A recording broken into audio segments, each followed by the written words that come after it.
Bab 8. Menunda kepuasan dalam karir dan bisnis. Bab ini menantang budaya instan dalam dunia profesional.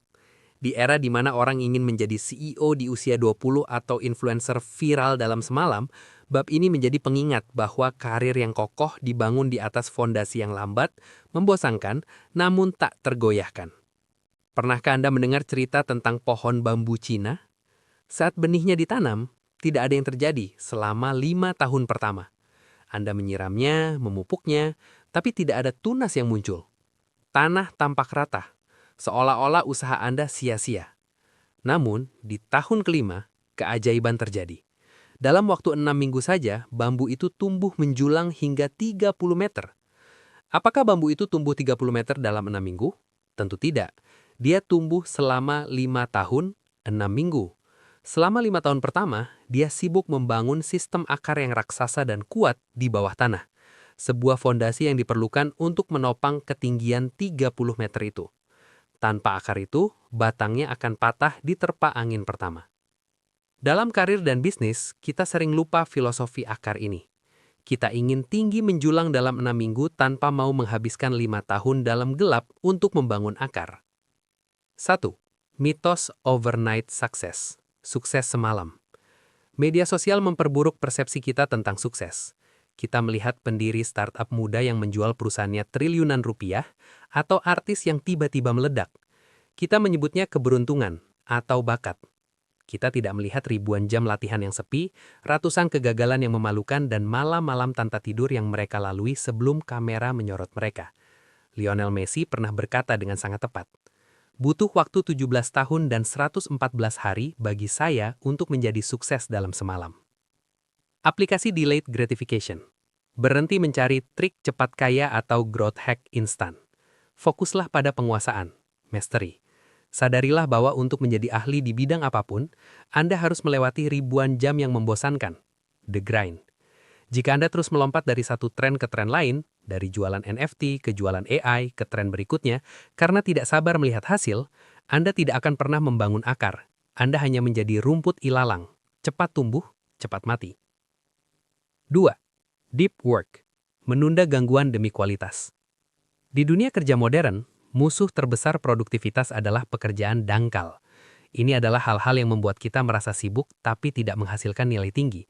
Membalas email secepat kilat, rapat yang tidak perlu, dan merespon pesan Slack atau WhatsApp setiap 3 menit. Sebaliknya, nilai sejati dihasilkan lewat deep work, kerja mendalam. Kemampuan untuk fokus tanpa gangguan pada tugas yang sulit secara kognitif. Misalnya, menulis kode program yang rumit, merancang strategi bisnis, menulis buku. Masalahnya, deep work itu menyakitkan. Otak kita tidak suka berpikir keras. Otak ingin lari ke Instagram atau mengecek email.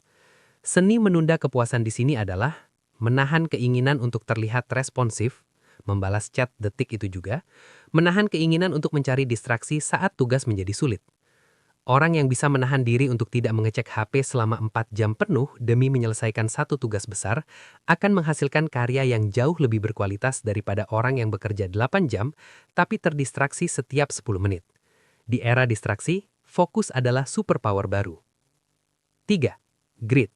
Mencintai kebosanan. Penulis James Clear pernah bertanya pada pelatih atlet Olimpiade, apa bedanya atlet terbaik dengan atlet yang biasa saja? Apakah genetik? Pelatih itu menjawab, pada titik tertentu, ini bukan lagi soal bakat. Ini soal siapa yang bisa menahan rasa bosan melakukan latihan yang sama setiap hari, berulang-ulang selama bertahun-tahun. Inilah definisi grit, kegigihan.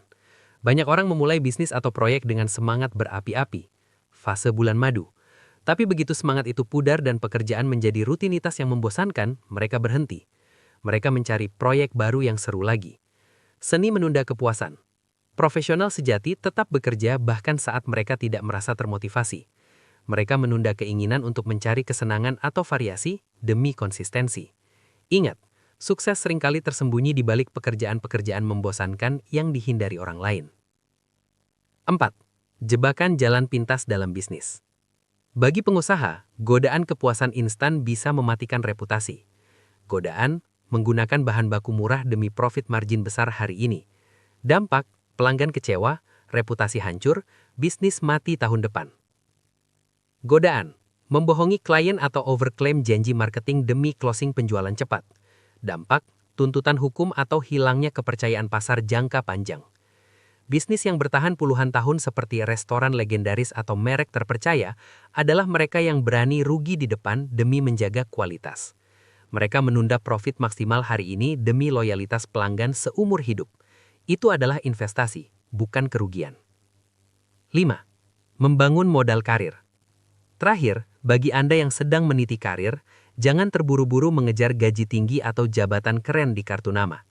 Di awal karir, prioritas utama Anda bukanlah earning, pendapatan, melainkan learning, pembelajaran.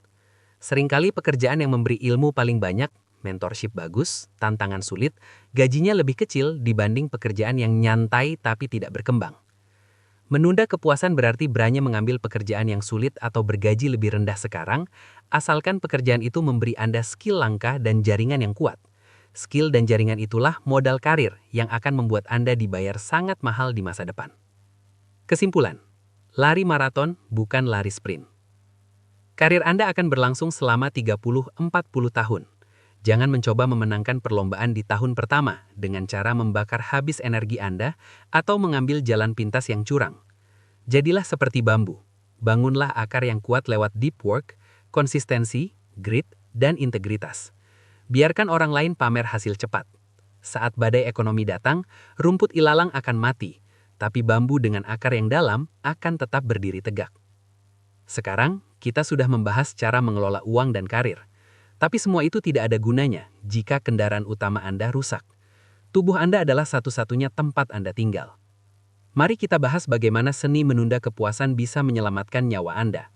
Di bab 9, menunda kepuasan dalam kesehatan dan fisik.